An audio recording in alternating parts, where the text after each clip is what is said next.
So Okay, here we go. So welcome to another episode of Two Dumbs and a Token. I am one of your hosts, Brucknasty. As usual, we have Kan-Yeezy. You know what time it is. And we have a very special guest with us today. Not special. By the name of Nate Keller.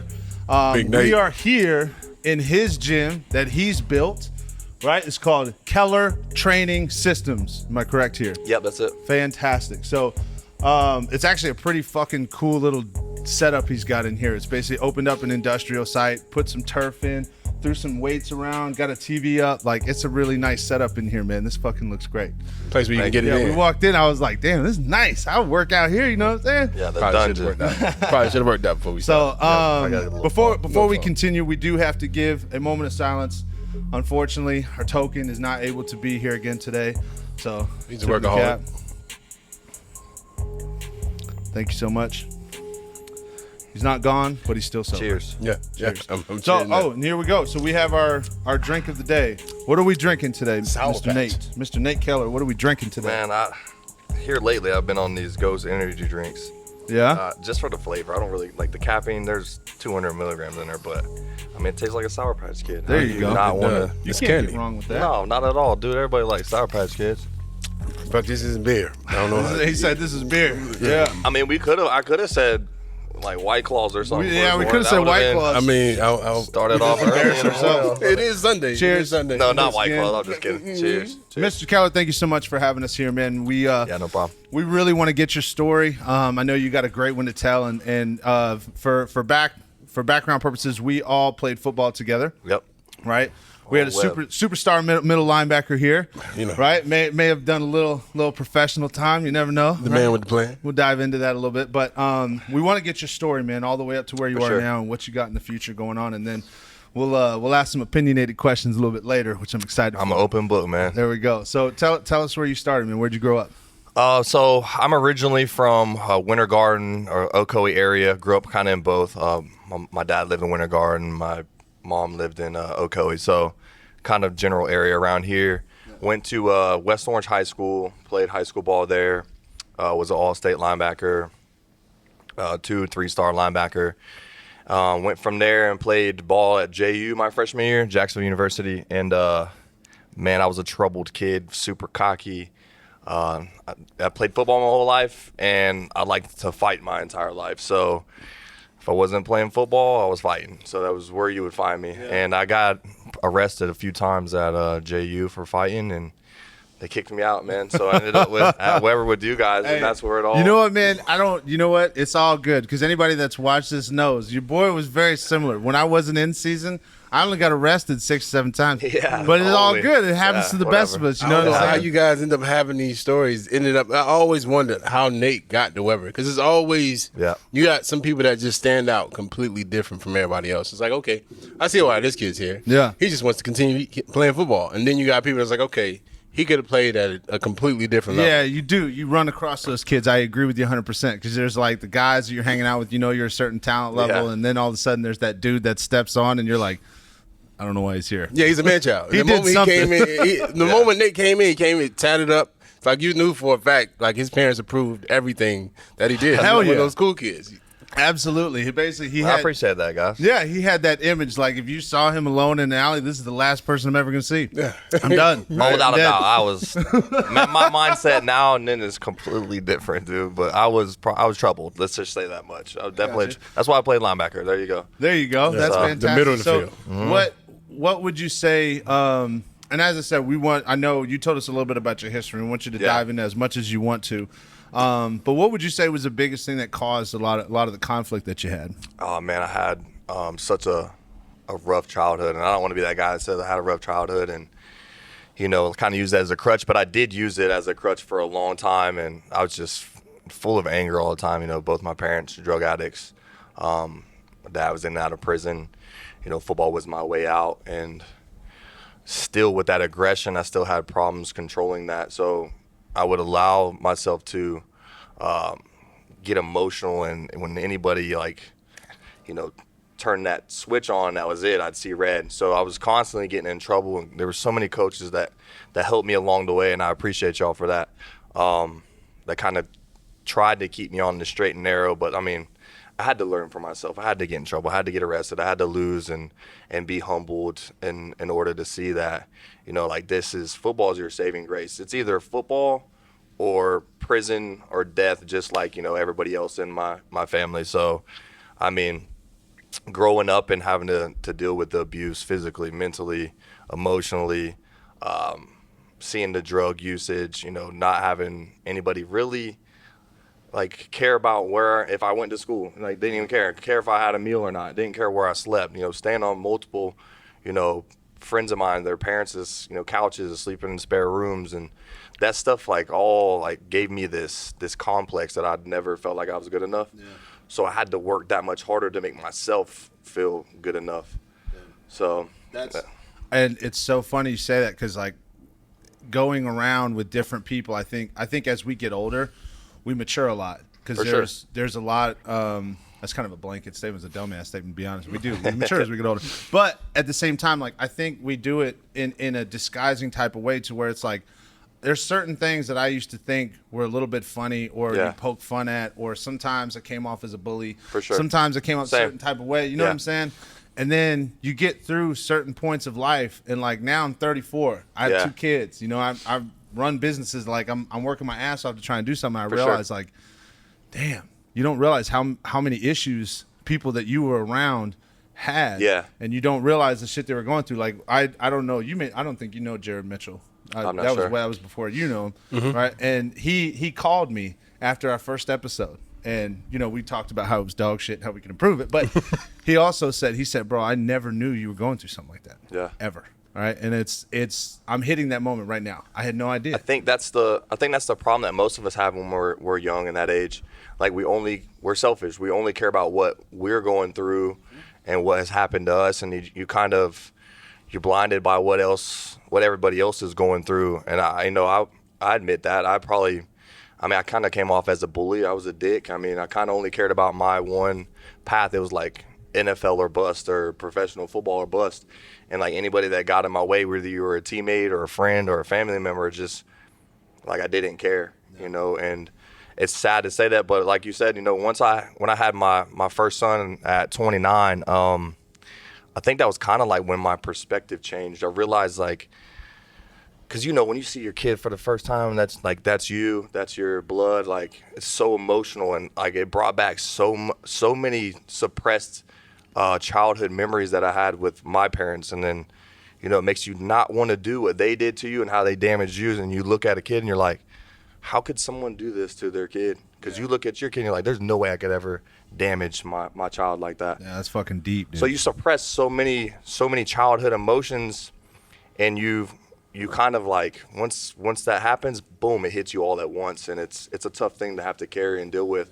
So just imagine everybody's got a story. Everybody goes through something. Everybody, you know, their perspective on things are different than yours.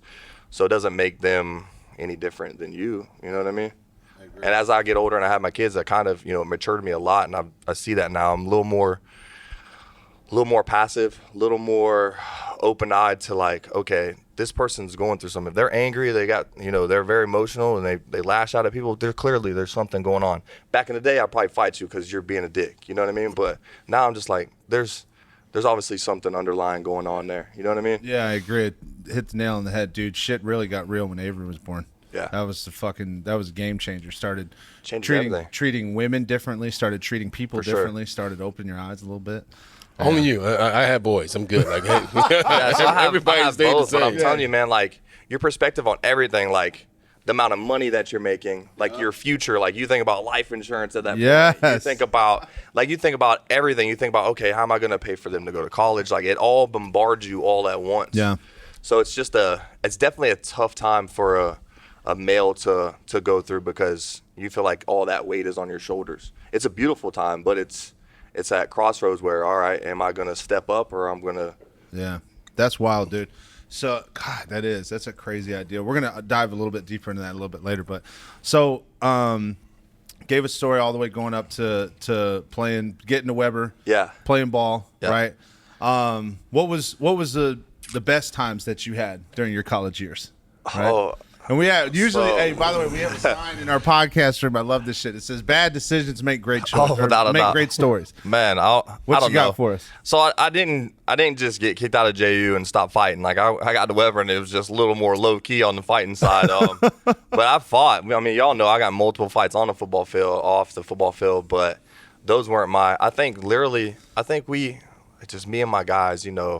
Matt Davison, Jake, all those guys. We were all like kind of like roommates. I remember those guys. And the yes. beach days, man. We go on the floating dock Yep. and put the keg out there. I think those were some of the most memorable days. We had Wednesday off, so Tuesday Yeah. nights was the night. night, man. And we'd all go to. I mean, we were all hurting the next morning at practice. We all smelled like alcohol and liquor, and the coaches know we got to be on the field at 7:00. And not only do we have to be at the field at 7:00, you have to take this half-mile, 20-minute walk to get over there just to get to the practice field. So That's that was so the weird. longest That walk was some shit. ever, bro. Sobering walk. Yeah, very sobering walk. for You're sure. walking through that, and it's like probably I would say 1 inch to 2 inches of sand. So you without always doubt. had that little I'm bit always of looking sink. for rattlesnakes. Yes, bro. The entire time. It never came out though. No, Even I though was always for 4 looking, years, it though, never came boy. out for me. I never Bro, seen every time I would get out there, I'd be like, bro, I need to check my own receipts right now. Like maybe I should rethink my Well, Tuesday honestly, nights. man, I think if we were just like how they have it now, like just walk to the field, Yeah. I think we would be in such a better mind state going to practice, knowing you had to do that walk before practice and on the way back after you done killed yourself in that heat was kind of like, all right, I'm gonna hold back a little bit because I know I have to walk back and carry my pads. I'm telling you, man, I know that's how You're it not was wrong. for me, dude. You're not wrong there. Two days dreaded it. with I drip, dreaded and then it you every had to day. do running at the end of practice. Yeah, it was ridiculous. So you're doing those gashers to where Yeah. they felt comfortable until they retired. Yep. And then you had to walk. That walk always humbled me though. Oh, for whether sure. it was to practice or away from practice, Yep. it's always like, where are you now, and how can you improve? So Ice Tub was my best friend them days, boy. That's for sure. Yo, so not to divert, but that just reminded me of a funny ass story that when we were out in the we had these year-end parties at where we went to school. And the beach party? The beach party, right? It was right on the lake. Yeah. So they had the barge out there. And I remember before we went out there, I know you were there, but we were taking shots of it was like an iced tea liquor. I can't remember what it was called. Southern Comfort. Oh yeah. That's it. It was we were taking shots so cold, and we had a whole bunch of Jello shots, right? So it's me, DJ, Rico, and Chris One, right? And if we have to, we'll see if we got to bleep those out. But so we go out, and by the time we get out there, now I was always the dude in our party that got way too fucked up. Oh, right? without a doubt. I'll go ahead and concur to that. Like, your Wow. boy- yeah, your boy loved to get Dr. Jekyll, Mr. Hyde. Yeah, type your shit. boy loved to get wild, but there was sometimes it took it too far. I got to that emotional fucked up. That's not a good stage. You need to not get there. Definitely not. Yeah, no, you don't do that. But so we get out there, right? And I swam out to the barge. And mind you, I have no idea what I'm doing at this point. But I see people jumping off the barge, having a great time, like, hey, we're having fun. And in my mind, the way we think, everything's competition. Yeah, for so sure. I'm like, fuck you guys. I'm about to make you guys look like bitches, right? So your boy drops trousers immediately, butt ass naked in front of the entire school and did a backflip off the barge. I remember this, bro. I remember this. I didn't even remember that until you brought it up. Now I remember that. That's insane. I ended up stumbling through the parking lot and I urinated on a bowler's Mercedes. That shit was fantastic. bowling was And we're talking about bowling serious at Weber. I'm talking about real national serious. championship bowlers. Like, they didn't care about us. They cared about the bowling. So that's probably why you pissed on them. Oh yeah, probably. Makes sense. And yeah, that was a great time though. As I remember, I didn't see majority of it. backflip. I'm happy I didn't see Good old backflip. days.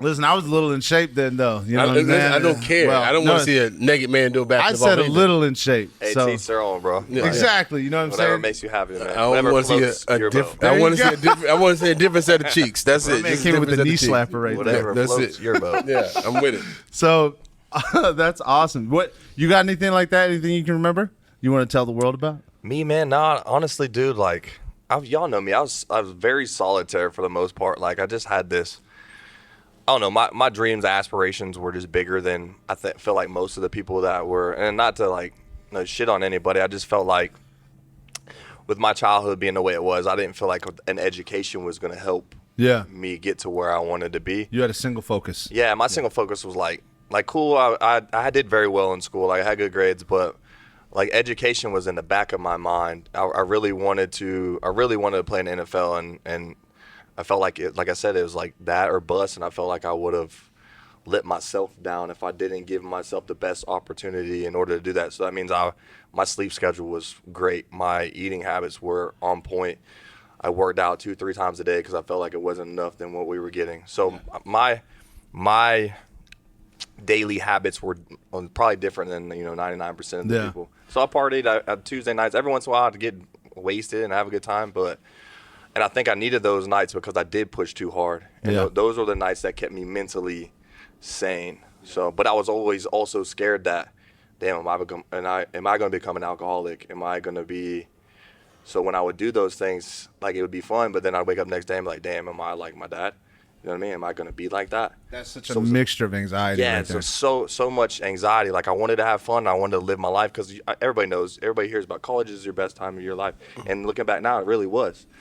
But just those nights that would be fun, and then next day I just get so much anxiety about, am I going to turn into an alcoholic? So it was just different for me, man. Yeah. I don't think I have many, like football those were my fun days. Yeah. Like just doing the simple stuff, being in the locker room, at practice, messing around, like me and the linebackers, like me, Hunter, y'all know Hunter Ovens. That kid he loved Southern Comfort. Me, him, Matt, all of us, them boys were wild. Just being around those guys, period, and laughing all the time was fun enough for me. I think Matt, like everybody always used to say that about me. I was to get real wild. I did, but I think Matt took it a little bit further than I did. Oh, he get wild too, man. and shout out to Matt, man. He's living such an awesome life now. He's got a wife and he's I did see that. I did. That's a big change from. I don't know if your wife's watching this, but this guy was a wild one back in the day. Guy. What's up, though? So, but yeah, just being around those guys, was fun in itself, and we lived together. We lived around each other the whole time, so every day was fun. I feel you, man, because obviously I would say this, and correct me if I'm wrong, I would say that we were friends, decent acquaintances. Yeah, for sure. Hung out from time to time, but like Keon and I lived together for fucking years, right? And that was, I feel you, because that was literally like my solitaire. That was just my go-to. being around each other. Just being around the crew. And like there was so many nights where we just like went to go get some food and then sat at the house. Yeah, and Monopoly Babson night. Park, Lake Wells, Frostproof, there's not a lot to do around there. So like just you have to make sure that the company that you're keeping is gonna keep you not only grounded but has fun too, because you'll go wild out there, man. You know what I mean? Yeah, I feel you. So what is the next step for you after that? Because what year did you graduate? Honestly, man, I think it's probably 2013, I believe, or 2013, 2014, something like that. We interrupt this episode to bring you Joe's Backyard Barbecue, a delicious, amazing, gourmet type backyard barbecue meal with the most amazing service and the most amazing person that you can have at the helm, cooking those amazing ribs, the amazing brisket, and all the wonderful spices and barbecue sauce that you can imagine. So if you're in the Lake Worth, Florida area, make sure you go and see your boy Joe at Joe's Backyard Barbecue. And now back to the episode. So 2013, you graduate, right? So you're now you're embracing on the next part of your journey, right? Oh, for sure, yeah. And off camera, we just talked about dad bod, so now I'm really self-conscious. I'm leaning over and shit. It's all right. You know? So a little bit. So what is the next step? Like, give me the path that you took. Like, what phone calls are you making? What steps are you taking? Who are you trying to reach out to? Who are you working out with? Like, because your goal is NFL or bust. Oh, without a doubt. That's your life. So yeah. So at that point, like halfway through that season, I had already had. So rest in peace, Coach Keith Little. Kind of like my LB, like my linebacker guru growing up. He was one of my linebacker coaches in high school. He played linebacker at Pitt. So he had a lot of connections, like agents-wise. So he hooked me up with this agent that was like really interested in my film and my attributes and all that. So he contacted me. We agreed I would sign with him after the football season. At that point, he was already sending my film to like the Cleveland Browns, New York Jets, the Bucks. Like he had friends that were scouts, and they're like giving me like 5th, 6th round grades just for my attributes. And so I was like, all right, I'm going back. Coach Scott, he told me I had another year of eligibility left, so he was trying to get me to stay, but I'd already made my mind up. I didn't want to stay and wait another year. I'd already graduated. So Working out, doing my stuff, getting ready for pro day, training back here in Orlando with my old trainer when I was younger. End up doing my pro day at FIU. Did very well there. Not as good as I expected to do because I had already had a tweaked hamstring. So I didn't run as fast as I would have wanted to, but still very well for the size I was at. Got pulled over to the side by the director of scouting, not the regional scouting, but the entire scouting management part of the Seattle Seahawks. He pulled me over to the side and he's like, "Hey man, you ever played fullback before or running back before?" I was like, "Coach, I'll play whatever. You know what I mean? I'm a water boy if y'all give me some money." You know what I'm saying? So this is the FIU, has me do a couple drills on the side, just like simple stuff, catch a couple balls, and he's like, "All right, let me take your name, your number, your agent's number. We want to bring you into rookie mini camp for Seattle." I was elated. So I go home, and like 3 days later, I have at that point NFL was having regional combines, and it was like invite only. Yeah. So I go to this regional combine, and I completely tear my hamstring. I already told my agent, like, "Hey man, my hamstring's tweaked. I've already been invited to camp. Like, let's just call it." You know what I mean? Like, no matter what, even if I don't get drafted, I got an invite to camp, and I feel like I'll work and I'll earn a spot. Go to the regional combine, running my 40, boom, snaps right off the. I mean, it feels like somebody took a bow and arrow and just shot you right in the back of the leg. And I'll tell you what, man, it was more of a mental thing. It took me like 7 months to fully recover. I mean, I was black and blue from the top of my butt cheek all the way down to my ankle. And from then, but here's the thing, man, looking back now, I think I needed that because if anybody knew me back then, they knew how cocky I was. Like, I felt like I could not be stopped. I knew how strong I was. I knew how fast I was. I knew what my abilities were. And I feel like if I would have gotten money at that point, who knows what would have happened to me. You know what I mean? Yeah. I could have killed myself. Yeah. I think it was God's way of humbling me. Yeah. No, dude, I think you're going down an avenue that a lot of people are kind of like, dude, imagine, same thing for me, man. Yeah. Imagine if I had that kind of talent, which I didn't, but imagine if I did. Yeah. And all of a sudden I'm a 21-year-old kid, the same kid that did a backflip off the barge, butt-ass naked in front of students, and you give me a $2.5 million signing bonus and a 4-year contract worth 10. It's like, bro, he's not going to make it. Yeah, I don't think so. I think the way my mindset was at that point was, NFL or bust, but I don't think I probably wouldn't have managed my money properly. 2, I had a lot of issues that I had from my childhood that probably would have affected me once I had that money. I probably would have been out here blowing money, doing stupid shit. Who knows? Probably would have got on drugs and partying. I just felt like that. Looking back now, I think in retrospect that was God's way of saving me from possibly killing myself. There's a bigger story there, you know what I mean? Yeah. And, I was still able to play football professionally. Got picked up by the Toronto Argonauts, went through camp with them, was there for a little bit. Came back home, played for multiple arena teams.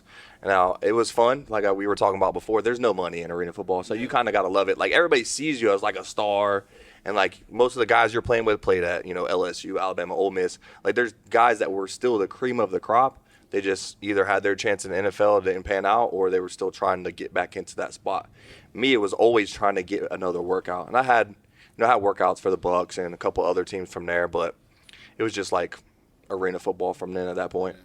But I had fun, and I look back now, and I was like, God saved my life probably. And now I'm out here helping as many young kids and young men kind of navigate that same avenue, but with somebody that had the experience, so they don't have to make those same, mental mistakes moving forward. You know what I mean? Yeah. What is your thought process development from the time you're running a 40 and that thing snaps to all of a sudden now? Like, what's the growth period in your thought process? So at that point, I was like, my life's over with. Like, that's it. Like, I don't know how I've never dealt with, like, I had a shoulder injury before, but that's shoulder. I got it repaired. Something like that, that's your legs. You're running. And me, I was known for, like, look at this white linebacker. He's fast. Like, I was running consistent 4.5s at 240 pounds. Unheard of at the time, you know what I mean? So now you take that speed away, and then it's just like, what is my identity? You take football away from me, what is my identity? I thought NFL. I didn't never think about CFL, AFL, NAL. I never thought about that. That was never my goal. My goal was always NFL. So it was more of like probably the biggest mental challenge that I had ever had to go through, because then my entire life leading up to that point was, all right, I'm going to the NFL and I'm going to do whatever it takes. And now this one injury has caused that detriment to that plan. So, it's like, they say, you have plans and you can tell God your plans, but he'll just laugh right in your face because his plan is different than what you think it's going to be. Absolutely. So from there to now, that's kind of like the thing that got me into my line of business now was I had to rehab myself. I took care of my body after that, and then I started learning the science behind, the strength and conditioning, sports performance world. And then that's when I started my business, and boom, when I wasn't playing football, I was doing this, and it's just every year I've just gotten better and better. That's fantastic. I love that. No, to me, I feel like Nate said a lot, but from the outside looking in, I felt like you couldn't find anybody that was more disciplined. Yeah. Like leading us out of the locker room, Nate was always like front and center, and he was more focused and your attention to detail. You knew he was looking past where he currently was. For sure. Some on some plays you can see Nate live in the moment, but other than that, he was always looking past where he currently was. And then when you get to the point of, you get hurt. Yeah. No one tells you the truth. That's when you really have to deal with adversity. For sure. It's cool when you're winning or losing and you had a say-so in that. Yeah. But when you're just sitting in that room You can't control it. and all you're doing is rehab, it's like, what am I going to do with my life? Yep. And how many years can I take a step back and pause Without a doubt. and still be able to move forward in life? I think that's what football gave you, is like that moment you had where you just had 7 months of just rehab is letting you know, like, you can only control so much. For sure. This right here, when it comes to giving back to the kids and spreading the knowledge that you know now, it's easier to give out, and it's also you see the reward behind it. For sure. That kid's excelling and so on and so Very forth. rewarding. So when you said you were doing this and then you watched it grow, what made you want to give this all your effort, all your attention? Yeah, so that's a good question. I appreciate your perspective on like what my mentality was for football. I haven't heard anybody really dive you into come that. out of the locker room, helmet first, like everybody else ready to celebrate. Nate's See, I don't talk to people about my Yeah. past in football. It's just literally like me and my film, and that's how I remember it. So I don't really have people. You're on a mission. A man on a mission. I I couldn't say appreciate that. anything I else really about do. that. I Like, appreciate that. But yeah, getting back to your question, I think the more people that I've helped along the way, the more I really bought into this. At first, it was just like a way of like, side income, because I was good at it already. And then I started becoming really good because I researched. I did, a trial and error on myself, trial and error on other kids, other athletes. And then I built my own system that has worked, and it has continuously worked. And I think that every kid that I see that comes in here and progresses and develops, and I help them attain a scholarship or some kind of goal that they're trying to reach, and see the happiness that it brings them and their family and their parents, man, it's just like super elating. It's a thing that I want to continuously do because I love the way it makes me feel. Now the process is slow. It's a long-term, period. You know how it goes. You can't just get results overnight. But seeing this kid develop from this age to going and playing Division I college football, man, knowing that you had a little piece and a part of that is awesome, man. So what's the youngest kid that you train? Like at what age do you start till? So that's a question I get by a lot of like parents that don't understand like the strength and conditioning part of like sports and stuff. They think, oh, it's going to stunt your growth. Well, realistically, I don't really have a time, like a time or an age limit to where you start or not to start. So realistically, it's like efficiency in your movements. Like if you can move well and you can do certain things, then we'll progress from there. So there's really no age. But realistically, like for kids, like you start to develop at 11. So realistically, at like 11 and up, this is the most important time. Before that, play multiple sports. You know what I mean? Like parents don't get your kids, training 8 years old, 9 years old, and trying to lift weights and stuff. I mean, let them play sports and have fun. When they get 11, when their body starts to change and those hormones start hitting differently, then you can start teaching them the movements and progressing from there. But from there, 11 and up, realistically, that's my main niche. So now you say 11 and up, but you're a father. So, I know, I get it. I already knew that was coming up because I There you think go. about that when I say You're it. thinking like, okay, he's not. What gonna about wanna- your kids? Because your kids are going to be 6 and they're going to be doing this stuff. That's what I'm saying. They're gonna want to do the So exact that's same the thing. So you do. they're around me and they're around this. They come in here and they watch my guys. So they're more inclined, if that makes any sense. So And plus, they have me, a professional eye, to kind of watch them and teach them. So that's going to be on my time. But I tell parents, don't waste your money and your time for a kid that realistically just needs to play multiple sports and have fun at that age. Now, if my boys are around it all the time and they want to do it, then I'll help them. I'm not going to force them into. I'm like, hey, man, you're working out today. Let's go. Now, if I'm working out and they're watching me and they want to work out, let's go. If they take interest in it, then I'm going to help them be as successful as possible. But I'm not going to force them. I mean, I think it's like you're building men. So I can't say you can take a step back. I want you to be, when you were in the best shape of your life, I seen when you first came into Weber. When you were at the end, you look like a beast. Like when you came in, you looked good. I took care of my nutrition at that point. So when you see that person is more equipped to handle the road ahead than he would be if he took it like slightly seriously. So now that you know the proof is in the pudding, I'm going to give my son all the tools he needs without a doubt, to excel past everyone else. For sure. The earlier you do that, the better it is. Oh, so for sure. When you say at 11, it's like, all right, I'm doing hand-eye coordination. I'm doing little things that are going to make sure he understands those little cognitive skills.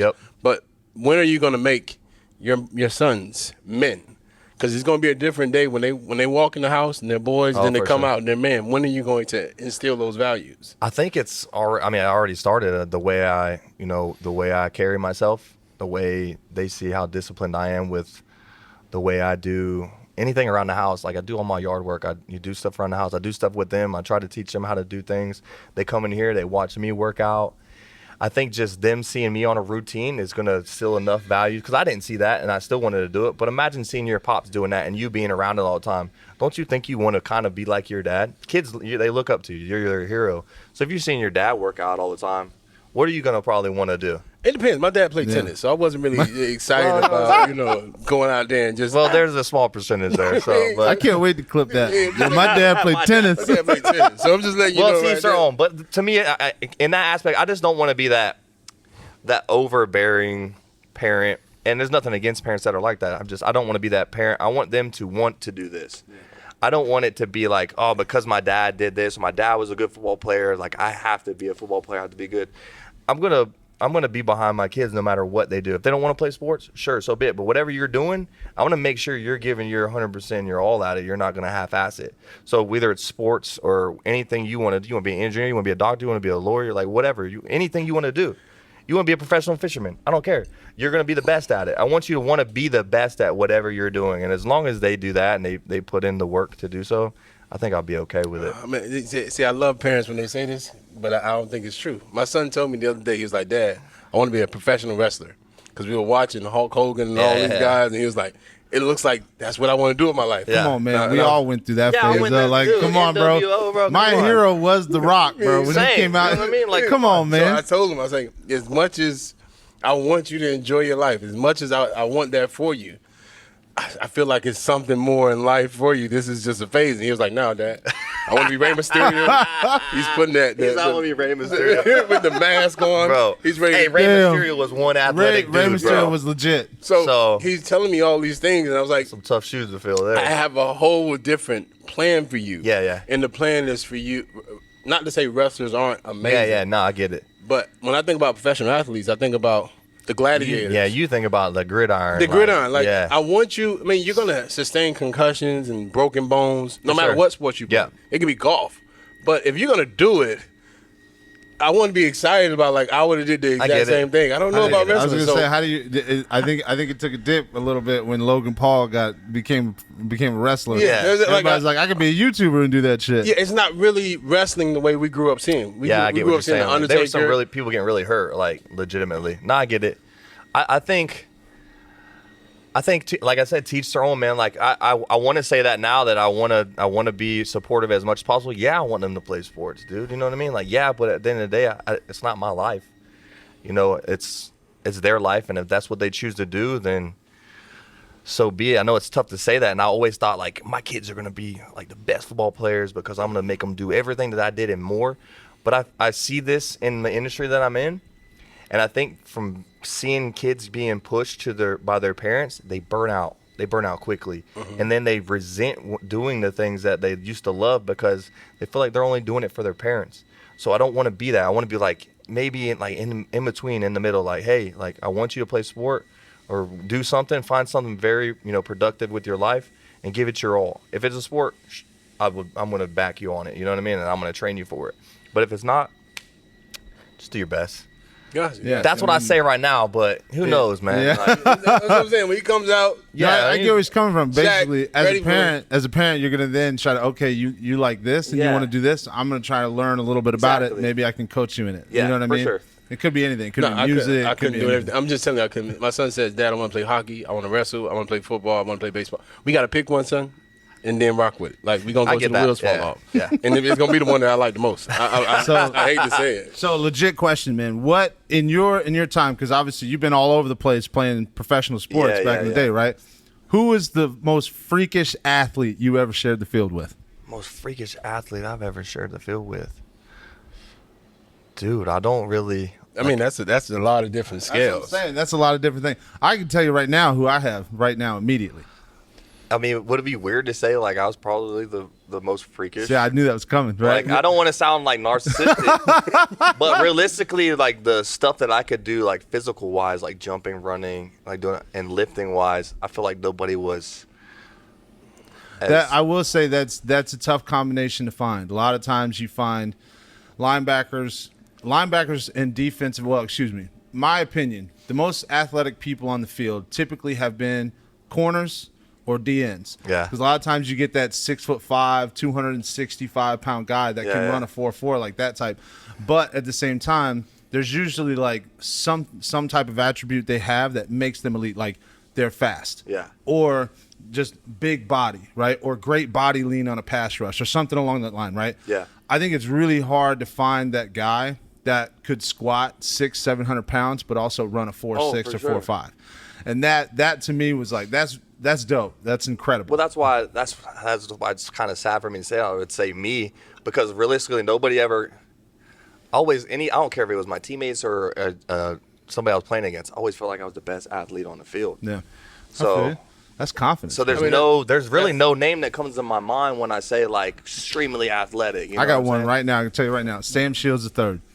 Sam Shields III. That dude. All right. So I know who you're talking about. yes, we shared the field once in football, and we were in a track competition. Where I went to school, it was a bunch of rich white kids, right? Yeah. We're going to be very real on this pod, and it's been said in other podcasts too. Let me tell you, there's a different level. There There's is a a reason different why, level. hey, you want to cover, you go black. You know what I'm saying? Like, there's a reason for it, baby. There's a reason for it, right? So that's why Christian McCaffrey is the great white hope at running back. So Right. they were running the 100, right? And we had a very good buddy of mine. His name is Chris Locke. I know you met Chris. Mm-hmm. And we had a kid named Tommy Jones. And then we had like one or two other athletes there. And there was 6 schools. Yeah. And we went to Booker High School. This was like in Sarasota. That's where he went to school. Sarasota, yeah. Yeah. So they all line up, right? I swear to God, bro, I had never seen a more embarrassing race in my entire life. You see Sam Shields at the 70 and all the white dudes at the 40, right? And I was like, God. Dang. I mean, it's Well, a reason you why he kind of was knew. Like I think Oh, yeah. they probably knew when they lined up. Oh, with we this all dude, knew. Like We all played against him once. We were like, bro, I know Jesus. exactly what you're talking about. Like Yeah. like you know what's gonna happen, bro. Mm-hmm. Only thing you do is give your best, and that's it. I'm gonna Walk tell off you. the field. I'm gonna tell you. Go back to Nate's question though. Like the best athlete I ever played with. When you seen Pooch, when I came in, Here we go. he was a freak of nature. Like you Yeah. know, by all means, shout out to Big Pooch. Yeah. You So know, he's he held the record for the most tackles. listen. right? He In the had. season? I think Yeah, I Pooch think so. has Like like like. 164 Yeah. or something. I wouldn't say he has like the barbed wire tattoo like But he does. Brian Urlacher, but he does. But he does. Listen, when you seen him go out there and those feet was spacked up, you knew for a fact at the end of the game it was going to be a different color Oh, without a face doubt. mask. So to see Pooch, and then from Pooch, it fell off dramatically. Oh, yeah, and yeah, then yeah. you got like Yannick come in. Yeah. And we finally get a little bit of hope, and then you get Nate. And I Kelly think- Scott loved Nate. I would say Grady was in that conversation. No, I'm just saying, but Grady's after. Yeah, Nate. he was. Grady was way out. Yeah, he's you're after right. Nate. Never So mind. what I'm saying, I was there way later. Yeah. after Pooch, it was like you can't name the linebacker, and there's no disrespect for it. You had DJ Coley, who's the offensive coordinator, and you had a couple other people, but they Yeah, weren't that's top true. tier. Like Pooch is making the tackle. Yeah. Like I didn't have a question back there and say like, man, I wonder who I'm going to hit with this guy. I knew Pooch was going to come. I'm going to let him hit first because he's not going to hit me. Clean up. And I'm going to clean up. I'm going to make sure he doesn't hit me. So now we just got to throw it out there. Who's the best linebacker in Weber history? Playing with Pooch. Hold on. And playing Who's with the best Nate. linebacker in Weber history? Who you got? I'm asking you. So before he answers the question, I'm going to tell you, Pooch was nowhere near as fast as Nate at all. Contact-wise, they both finished. Yeah. So if Nate got his hands on you and Pooch got his hands on you, both of these guys are really taking you down. Yeah. So you talk about completion. They're both completing. Nate's going to get there, and Pooch is relentless. Yeah. Who would I much rather go to battle with is the real question. Like, That's who I know is going – if it's 4th and 1 and they can't get a yard, I'm going to go with Pooch. I do want to point that out. I knew that was coming. I knew that was coming. Damn, you shit on you in your own gym. Wow, how do you do that, man? You got to be – invited us as a I get guest. it. So, and as we know, Pooch is going to be on here later. Yeah. So we're really excited about that. But who you got, man? You know, here's what I say is like, I love Pooch to death. Like he taught me so much about the game, how to slow it down, and how to really hone in on my skills as a linebacker. So to even be, brought up in the same, sentence with him, it's an honor to even get that question. Honestly, I think I would just say we're on the same playing field, same level. Okay. Just he was a little better at some things, and I was a little better at the other things. I think if you put us two together, I think you probably have the best linebacker to. Yeah. No, don't get it twisted. I believe, like, if you had a Madden rating, Pooch would be at like a 72 because he didn't have a lot of the I get things. the attributes. I get it. Like, he didn't have. So I'll say, am I way more athletic? I'll say, yeah, I'm way more athletic than Pooch. But he just was an old school football player, and the stuff that I would question and think about, he would just react. Yeah. So there's just, I love him to death. I watched him play. I was a better athlete, but he was a great linebacker too. So I think we're just kind of like, you can't kind of you compare them, but we both had our own. I feel you. So I wouldn't say me or him. I want to say me, but that's me. That's confidence coming. That's confidence. But at the end of the day, I know how good Pooch was, and he taught me how to play the game. Like I was already a good linebacker, I thought, but he taught me how to slow down. He taught me how to understand coverages.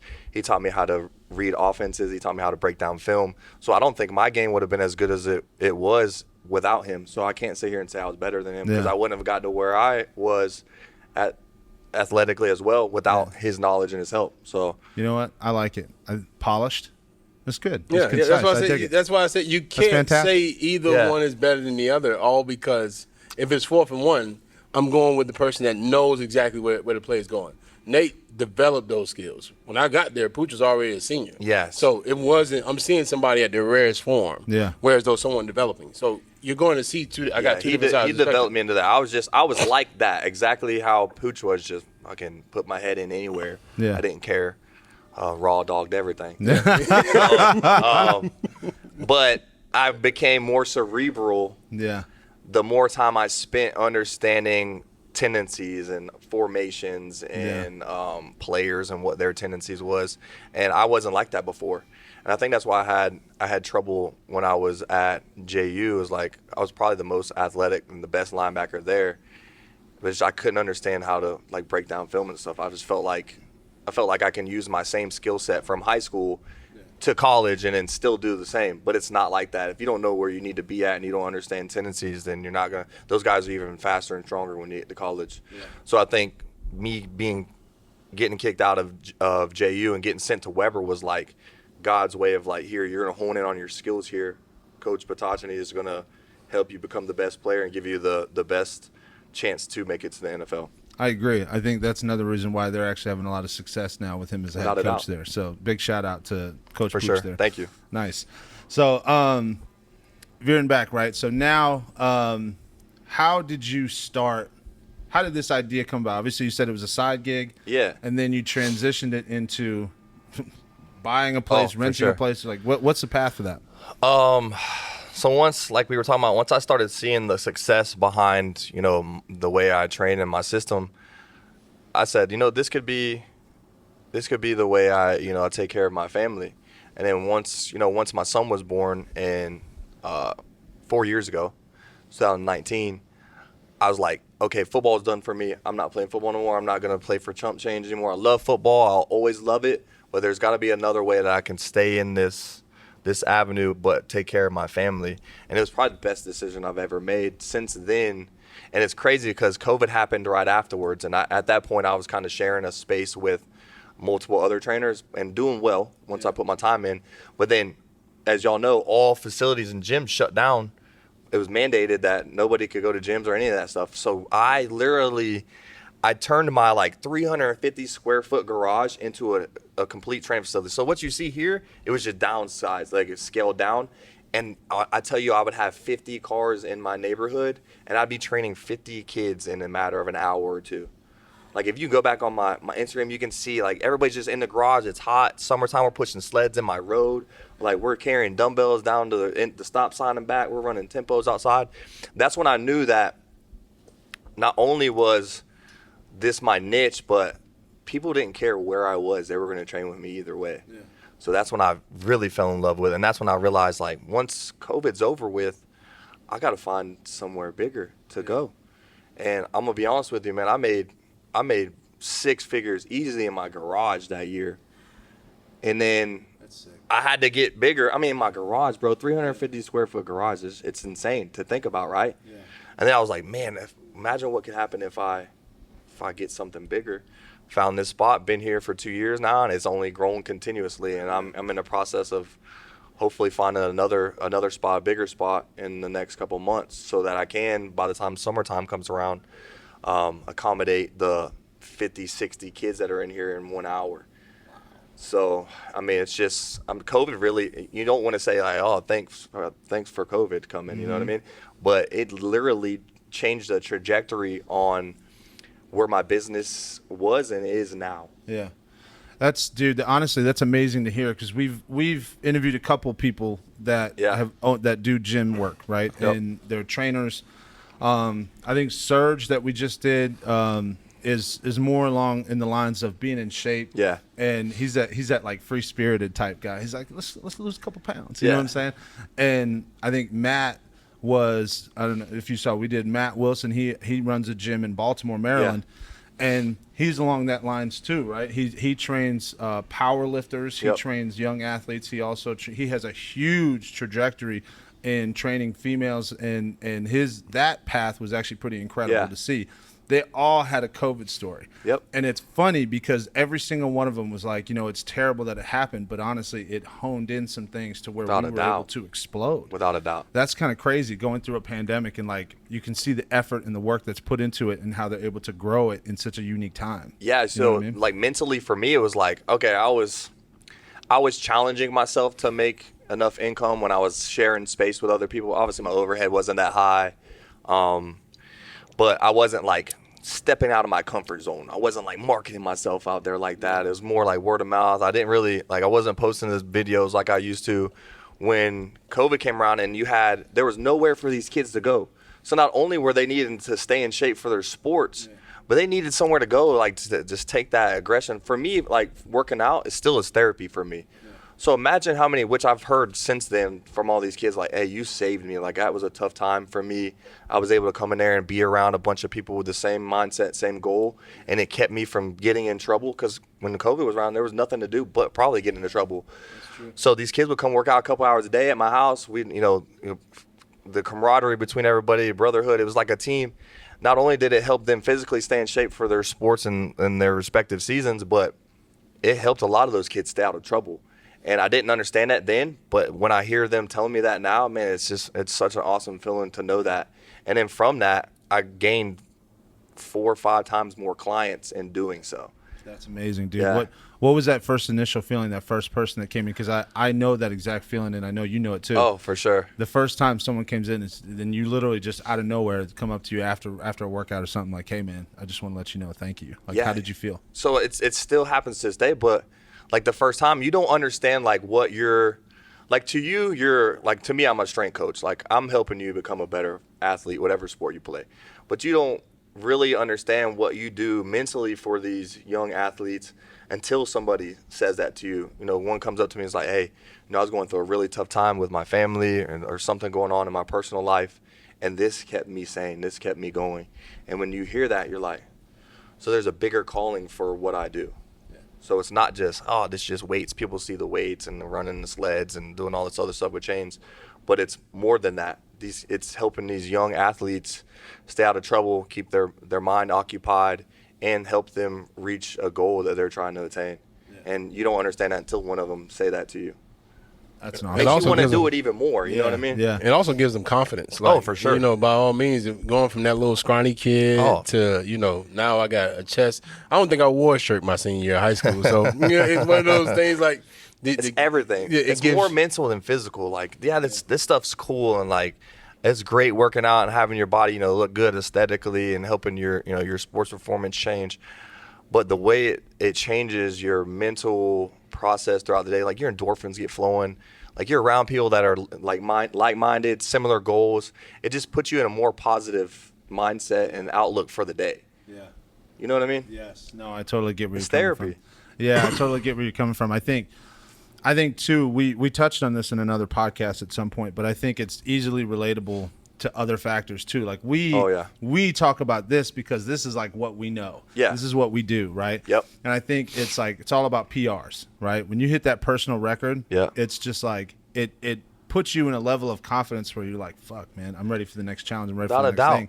And that can roll into anything that you do, right? Say like you're in a job or you're in a sales role and you make your first sale and it's like, damn, I can do this. You gain more confidence the more you do it. Then all of a sudden you sell more in a single month than you've ever done before. Yep. And then you get like 7 or 8 months into that job and you just keep breaking new records every time and it just starts like a catapult of just massive confidence and flow. So I get where you're coming from, man. That's an awesome feeling. Yeah, it is. It's definitely, you think about it, like this translates so much over to the real world. That's why I think us as athletes, most athletes you see that play college sports, they're successful in life is because they were able to stay disciplined. You had to get up early in the morning and go to workouts, then breakfast, then practice or school throughout the day, and then practice, film, all that. You get honed in on your discipline skills and your atomic habits, doing the little things right. A lot of those kids that just go to college, they don't have to do that. You know what I mean? Yeah. So by the time we get out of college, it's not a tough transition for us. It's actually easier because you don't have as much stuff to do anymore. Yeah. You're just away from sports. So if you were stuck on playing sports your entire life, it's a different transition. But if you knew you were going to go into the business world afterward, I think it puts your trajectory a lot higher than somebody that didn't play a sport coming out. That's why a lot of these companies, they look for people that played college sports because they know you're going to be a good leader. Yeah. You're going to be able to take constructive criticism. You're disciplined. You're not going to have to worry about them being punctual or not showing up to work. So it's a lot of things that happen from this that carry on to your everyday life. Yeah, dude, I can't agree with you more. And kind of weird, but when I left sports behind completely and I dove into like the business world, right? I found myself always in a top position in a lot of things that I was doing. Without a doubt. And I realized very quick and early on, it's like, we know we have to sacrifice this time in order to win a game that's 8 months from now. Mm-hmm. We know this, right? So when you're at the bottom and you start in a company or something, like I already knew you got to trust the process. Yeah. So I put in work. I would stay later than most people that would be like, fuck that. And then next thing you know, like 4 months down the road, I'm here and other people are here. So I totally get where you're coming from. Literally walk that path. Yeah. Instead of being in the sports world, just in a business world. Without a doubt. That's fantastic. It transitions right over. Mm-hmm. And I think that's why a lot of athletes are successful after sports is because it's not hard for them to be on time to work, put in the extra work, to be disciplined enough to show up and do the time that's necessary in order to be successful. Plus more or lead a team. Yeah. It's a lot easier. You got people that are scared to even talk in front of people. Yeah. So let alone lead a team. That's true, man. Sports does that for you, man. Yeah, I agree. I wouldn't change it. So I would love, I know this is going to be kind of a backtrack, but how do you, obviously as a physical trainer, like you said, I look at myself as a strength and conditioning coach. Yeah. But a lot of times you find yourself almost being a therapist from time to time. I know you do. Even more. Yeah. That's funny. I say this all the time. I talk to people all the time about this. Yeah. How do you relate, or how do you go about the conversation of sharing what you've gone through? Because you told us a little bit about your history and stuff, and obviously rough coming up. Yeah. Like, how do you have that conversation with somebody that's coming in? You can just see it on their face. Yeah. So So this is a very personal setting when you get somebody coming in. I don't care if you're young or old, or you come here and train with me. Like, after a while, you have to build this rapport with the person that is your client, that it's more than just client coach like level. Like, at some point we have to be very personal with each other. Yeah. So if they're going to work with you and spend their money and time with you, you need to be able to open up to them.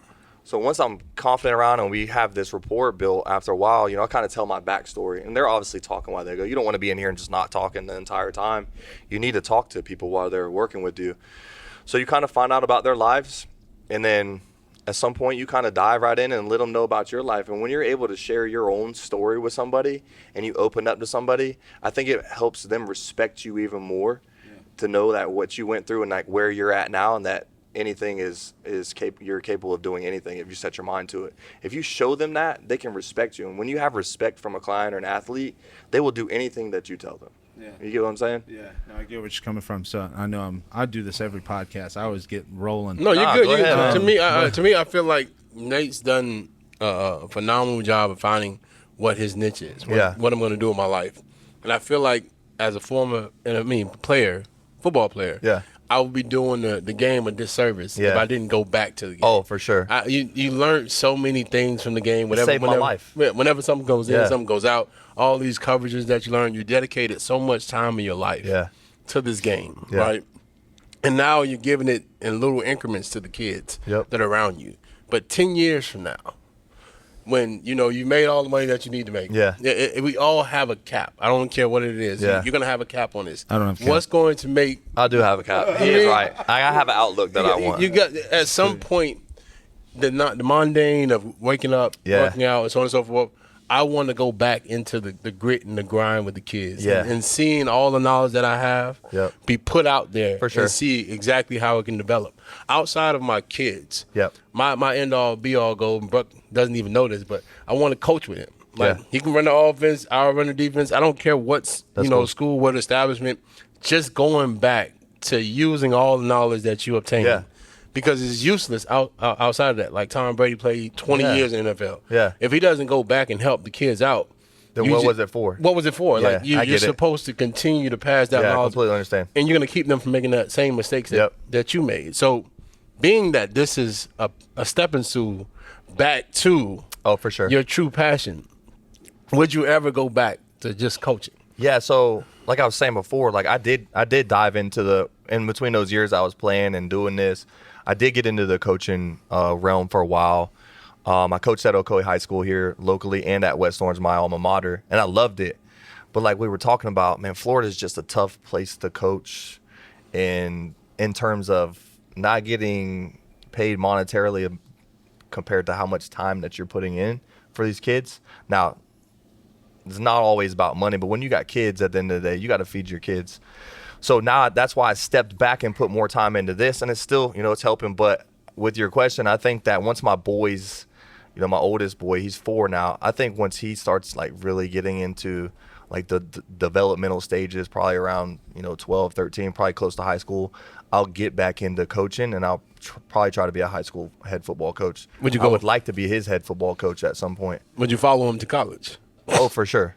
Yeah, for sure. So my outlook on doing what I'm doing now, like I'm 33, I would like to be, I would say retired or semi-retired, like have my own spots and have, people working. It would be in the next 10 years. So when he gets into his freshman year, to be able to step back and to really focus on helping him develop, mentally, physically, emotionally, because those are tough times. High school's tough, man. So I'd like to help be there and navigate, because if you don't have a parent there to help, especially a male with a father figure, I didn't have that. So it was a very weird time for me transitioning and going through and not understanding things and having to learn on my own. I want to be there for my boys as much as I possibly can. So I'll step back from this at that point and get back into coaching, being around them as much as possible. So I'll probably be wherever the high school he is. So I mean that means you got a 10-year goal. At 10 years, you're going to stop where you're going. Yeah, so I'll step back from this, and I'll probably still dive into it, because obviously he'll be training. So I'll probably have people hired at that point and doing the bigger detail stuff. But from then, I would like to just step back and really just focus on being a dad and a coach at that point. Well, I think this is going to expand. You can't control how much it's going to expand. It's going to continue to grow. Yeah. But I say all that. You think it's going to be a 10-year marker, but once he starts playing any type of sports, AAU, now you're a travel dad. You don't even know those next steps in life because no one tells you. The travel dad is insane because there's so many dudes that we I'm ready. With. I'm signed up for it already. You know what I'm saying? Like, I'm ready to go. But when that time comes, like, I've been very good in my entire life at adapting and overcoming every obstacle. So whatever obstacle is thrown at me at that point, if I have to step back earlier from this and, transition into hiring more people, I'll do it. Whatever is more important, for my kids and my family is going to be the step that I take. You know what I mean? So if it comes to that point and I have to do it next year, by all means, I'll step back from this. You know what I mean? Kids, we talked about this earlier, like you're the hero. Yeah. What if your boys say they want to do what you do? I would honestly, that'd probably make me happy because seeing the effect that I have on, so I have a lot of kids that kind of had the same story as me growing up. They're raised by like their mothers, single mothers and grandmothers that bring them in here, and they don't have that father figure. For a lot of these kids, I am their father figure. And to see how I help those kids progress moving towards life and just becoming better men, not even athletes, just becoming a better man, what it makes me feel like, I would love for my kids to understand that and have that feeling at some point in their life. So are you telling me you wouldn't mind if this was a business that pass you it passed down? No, not at all. Generation my name's on it, their name's on it, so. Gotcha. I mean, that goes without saying. I feel like that's the full circle. When you find something that you wouldn't mind them passing down and giving them the tools that you have. For sure. They get a chance to see it each and every day and understand this is all about personal development. Yeah. You're doing it as a group. Yeah. But how you develop is up to your effort. Oh, without a doubt. I think it was something online that said the weight room is the fairest market you could ever be in. Because no matter how much money you have, you still got to put in the work. I don't care if you take steroids or any type of time, discipline. You still got to put the time in. So all this right here is the fairest market that you could ever be in. Without a doubt. So being a dad and saying I wouldn't mind pushing my kids towards this market, this is the only place where fair exists. Yeah. So this is, to me, I feel like this is the best way in which you can move forward as a generation. Without doubt. Unless you include genetics, sometimes not. Well, yeah, genetics. I mean, obviously you have to throw that in there too. But no, I completely understand. Like if they ended up, so obviously they're young, so they don't even really know about my football past. You know what I mean? So all they see right now is this. So they could grow up wanting to just do this, and I'm okay with that because I love this. This is another passion of mine. I wouldn't be coming in here every day and then spending the time that I do with these kids if I didn't love it. Yeah, it makes money, but I could do tons of other things that make money too. You know what I'm saying? So if they want to do this and follow my footsteps and not play sports, and this is how they want to get into that, I'm cool with it by all means. Like I said, I'm going to support my kids no matter what they do. You know what I mean? As long as they're not doing illegal shit. So, I mean, if that illegal shit's making money and then nobody finds out, I'm cool with it. If I get a cut, as long as they're not doing what we did, then we're all good, baby. Exactly. You know how it goes. You can. I tell everybody they're going to make mistakes, so I don't mind whatever avenue you take your life in. Yeah. Just understand that you got to be honest with me. That way, I can protect you better, or you. For sure, I'm the same way. Have that knowledge. Be as open with each other as possible, so that I can help you when you do go through those tough times. Like you're going to have to make mistakes on your own. You're going to have to learn on. I'm not going to be there to hold your hand throughout your entire life. You're going to have to get into some tough obstacles that you're going to have to navigate by yourself. And I'll give you the tools prior to that to make the right decision. Just know that when you do make a decision, you have to live with it and take responsibility.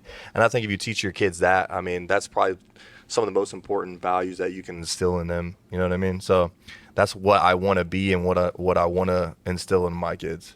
I mean, as you deal with the next generation, they feel like this next generation, I don't care about ruffle feathers with this. Yeah. They feel like they deserve this. Oh, my God. I'm glad you said that. Go ahead. So we're going to dive into that. That's what we're doing. I got some kids like that right now. When you feel like you deserve it and you haven't done the work in order to get what you feel like you deserve, how does that fuel you? And in what direction do you just want to, throw away this kid like he's not going to get it, or do you want to invest That's a really good question because I'm kind of going through that right now in my business. So the first choice I make is like, is this kid savable? Like, is this kid just need the guidance in order to like change his perspective on things? So I ask that question first, and then two, if I answer that question is yes, and I continuously like lead them to the water, and they're not wanting to drink it, it kind of gets to that point where then I'll have a sit down talk with you, and I'll warn you like, hey man, like you're not you're not understanding what you're given, like what attributes and goals or what like gifts that you have, and you're not taking advantage of that. You're just like kind of letting it go. So I'm gonna give you an opportunity, like you need to fix this, and it's on you at that point. If you don't fix it, you don't make any steps towards wanting to get better, then you got to go. I can choose. This is a private business. I can choose who I want to train and who I don't want to train. And there's been multiple times where I've had to just like, hey man, this is just not the culture for you. This is not the place for you. There's a certain type of atmosphere, mindset, and culture that I want in here. And when you have one kid that kind of is a cancer or can change that whole entire culture, you have to at some point make that tough decision. As much as you care about them, as much as you want to see them grow and make better decisions, for the greater of all good, you have to kind of step back from that one kid. And, I've probably over the years, I probably had to let go. I'd say let go, but kick out like 5 or 6 kids over the years. And there's not been one of them that haven't come back in a matter of a year or a couple years and have apologized and said, you know what, coach, like you were completely right about everything that I was doing. I was making bad decisions and I was making tough decisions, but guess what? They had to do it on their own. They had to learn from their own mistakes. Most of those kids got kicked out of school or they dropped out or they got in trouble. And then they had to do that in order to, hey coach, you're right. I'm sorry. I made bad mistakes. Am I able to come back in? I'm changed. So sometimes you just got to let them go and see the world for what it really is and learn on their own. You can only help a kid so much. You know what I mean?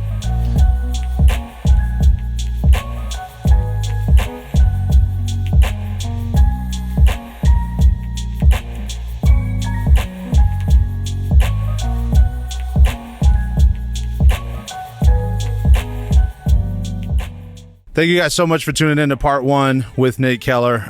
Such an amazing conversation, inspirational. Shit's been off the chain, man. Part 2 is absolutely breathtaking for me. It hit so many personal points. It gave me a lot of motivation. Towards the end of it, your boy was fired up.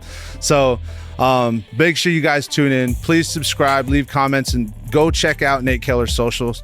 And we'll see you in part 2.